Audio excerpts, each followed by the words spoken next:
Anna's Nana by David Corder. Chapter 7. We begin at the beginning. The next Sunday, Anna enjoyed looking around at everything and knowing what they were. She even noticed that Mass was more interesting.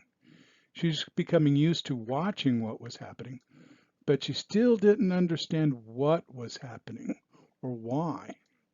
Come to think of it, she wasn't even sure who was doing everything. She was glad Nana was going to answer her questions after Mass. When Mass was over, they went straight to the car after shaking the priest's hand and saying hello to him. But as soon as they got in the car, the questions came, this time from everyone. "What's the priest's name?" Anna asked. "What's the difference between a priest and a deacon?" Nathan asked. Nancy asked, "When can we go up for the communion?" "And why do we have to sit, stand, and kneel? Why can't we just sit quietly and watch?" Mom asked. And of course it was Dad who asked, "What's for lunch?" Nana held up her hands as she said, "Whoa, when I said I'd answer 3 questions a week, I thought they would be just 3 questions from Anna. I get it, all of you have questions. If I try to answer everyone's questions all at once, or even just 3 a week, I'm going to get confused. If I'm confused, you're going to become more confused and ask even more questions. I'll tell you what. Why don't we go through the Mass from the beginning to the end? Now, that's more than we can talk about in one ride home. So we'll go through the Mass every week on the ride home, and I'll keep going every week until your questions are answered. Does that work?" Everyone nodded their heads in agreement. "Well, let's start at the beginning." "Oh my, I sound like Maria in The Sound of Music," Nana began. "Who's Maria?" asked Nana. "What's the sound of music?" asked Nathan. Nana chuckled and said, "Oh, that's right. You've probably never seen the movie with Julie Andrews. I'm beginning to feel old. Never mind about Maria and The Sound of Music. It really doesn't matter. I just meant that we'll begin from the beginning. Now, I'm going to ask you a question. It's not a trick question, but I want to ask it to make you think. So here goes. When does Mass begin for us?" "I know," Anna said. "When the priest walks to the front and welcomes us." Nathan suggested, "I think it's when we stand to sing." "When we hear the stories," Nancy said. "Those are good answers," Nana began.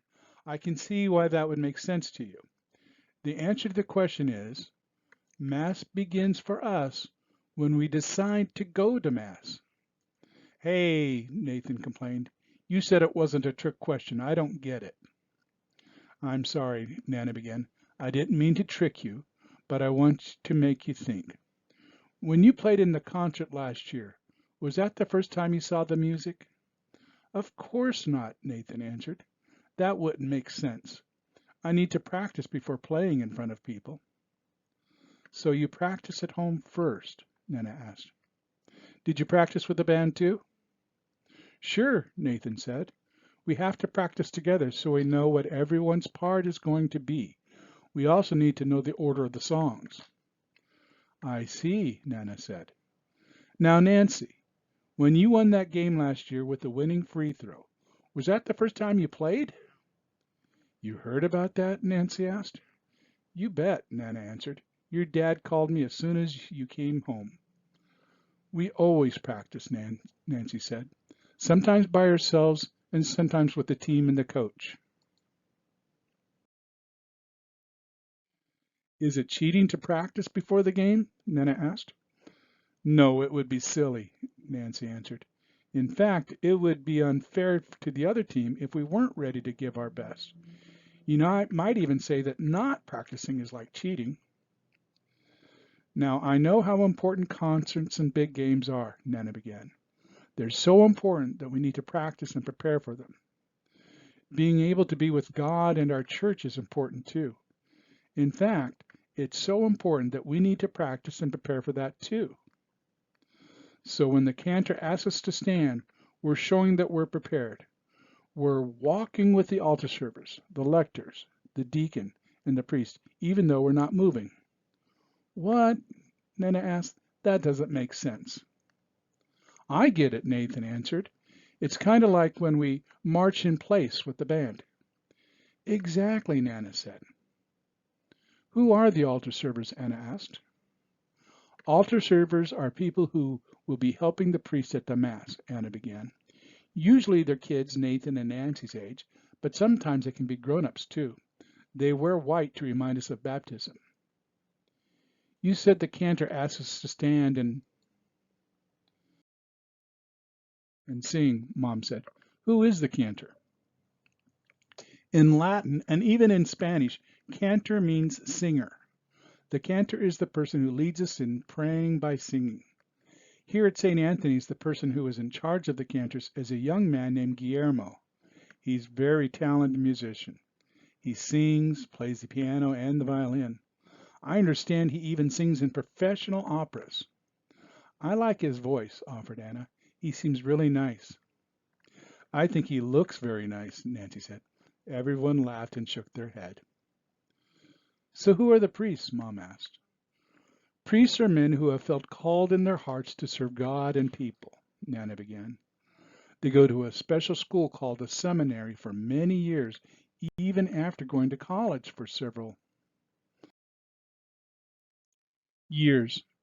They learn a lot about God, the Bible, the church, and about people so they can help people find God and learn to love other people too. The main priest is called the pastor. Pastor is the Latin word for shepherd. He's called the pastor because he leads and protects the people like a shepherd leads and protects the sheep. At St. Anthony's, the pastor is Father Chad. He was born in Ohio. After he became a priest, he traveled all over giving special classes. Eventually, he came here. I think he's very smart, very nice, and a good leader. I like his homilies, offered Dad. What about the others? Asked Nathan.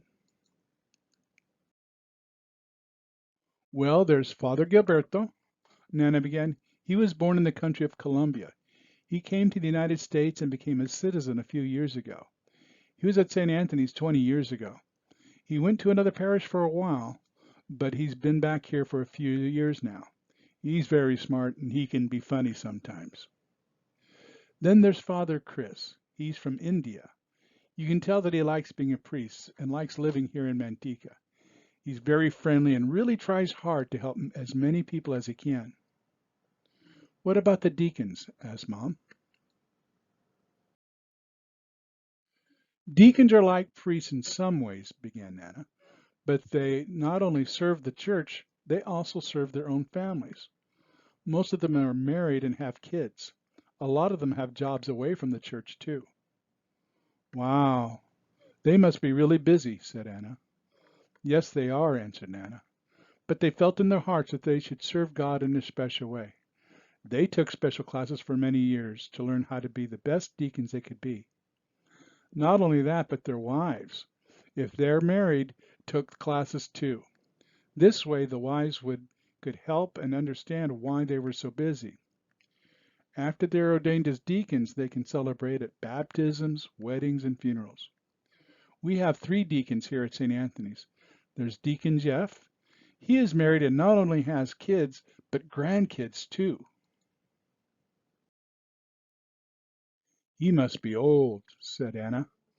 Well, he's younger than me, replied Nana. But I guess you think I'm pretty old too. Uh-huh, Anna responded. Nana just chuckled. Deacon Jeff was baptized when he was a grown-up, said Nana. I didn't know that grown-ups could be baptized, Mom said. Oh, yes, said Nana. You're never too late for a sacrament. The Holy Spirit is always right on time. Deacon Jeff used to work for a nonprofit agency that helped people with disabilities. He retired from that job, so now he works for St. Anthony's, helping people who are too sick to come to Mass. Deacon Ha was born in Vietnam. He wasn't baptized into the Catholic Church until he was a grown-up too.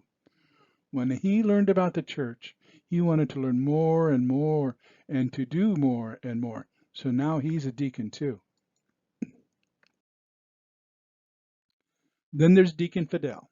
Deacon Fidel grew up in the church, but he started taking classes and learning more, so he wanted to become a deacon too. He works as the chaplain at the prison system in Stockton. He works with young people who need special attention. They were just pulling into the driveway at home when Dad announced, "Well, we're home. So when will we actually start learning about the Mass?" "Oh, but we've been learning about the Mass this whole time," answered Nana. "In some ways, we've been learning some of the most important things to remember about Mass. You can't build a sturdy house without a firm foundation." Anna's Nana by David Corder.